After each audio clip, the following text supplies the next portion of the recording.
Dobry den. Today I'm going to be talking about a dancing elephant. It's a huge company, IBM. We've been around for 100 plus years. And over those years, we've managed to sell a range and deal in a range of technical areas. We started off by selling meat slices 100 years ago. 30 years ago, we were selling electric typewriters. 10 years ago, laptops. And we're no longer selling any of those three products. And we've transformed over those years, and we're in a constant stage of transformation, I would say. So as I go through this, I'll give you an idea of IBM's transformation as a company, and then as finance, and then give you an idea of some of the tools and how we're addressing our finance team as we go through the changes.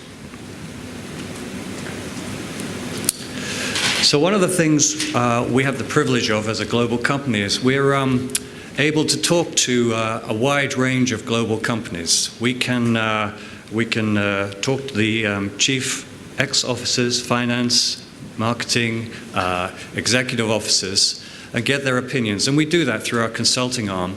And we use that for our clients, but we also use it internally to assess where we fit in terms of our management and transformation against the best practitioners globally. And the last assessment we did, we came up with a summary of what a smarter enterprise is and does. And you can see there it's combining efficiencies with market responsiveness. It's not just about selling the latest product, it's about adapting your own internal structures in order to be able to support selling in those new markets. And this is what we're trying to do, optimize our operations globally. We're trying to activate all our informatics, get our analytics so that we can work in the appropriate way, and just accelerate our organization. We're aspiring to be very agile, and that's becoming increasingly relevant. Going back to that elephant analogy, 20 years ago, 30 years ago, this elephant was walking along quite happily. Then it had to start waltzing. I'd say we're very much into the polka and jiving right now. We have to move very fast to keep up and hopefully stay ahead as well. So IBM, as I mentioned, we've been around for a while.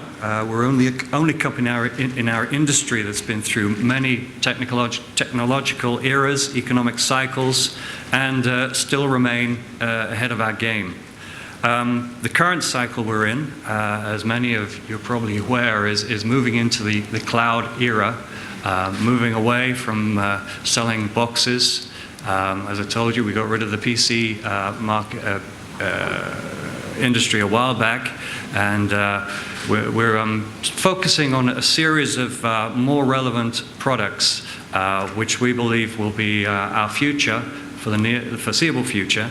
By the way, I should say aside, we do have a strategy group which is looking out forward beyond that to see what the next step will be.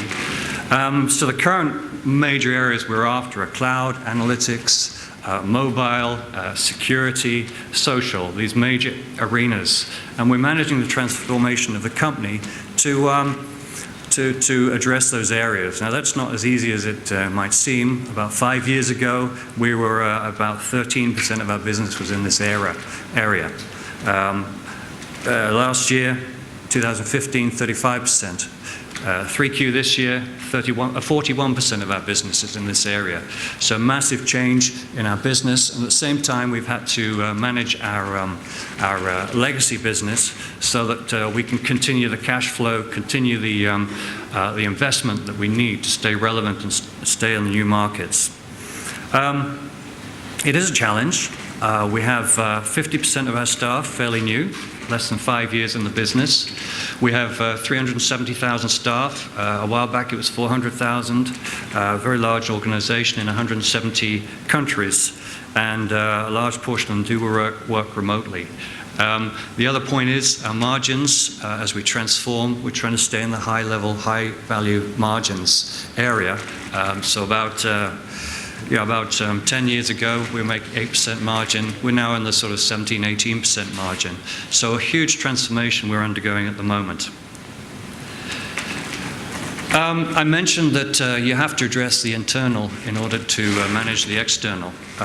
We've, as a company, we've looked across the whole internal organization, the support structures, investment, supply chain, and over that period we've managed to make a fair bit of savings, 14 billion of cash that we can invest in investments for the new areas.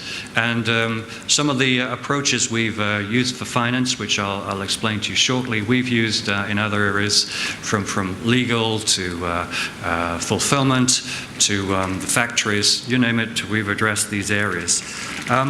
And you can see here at the bottom the sort of flow that we've gone through as we've transformed the company.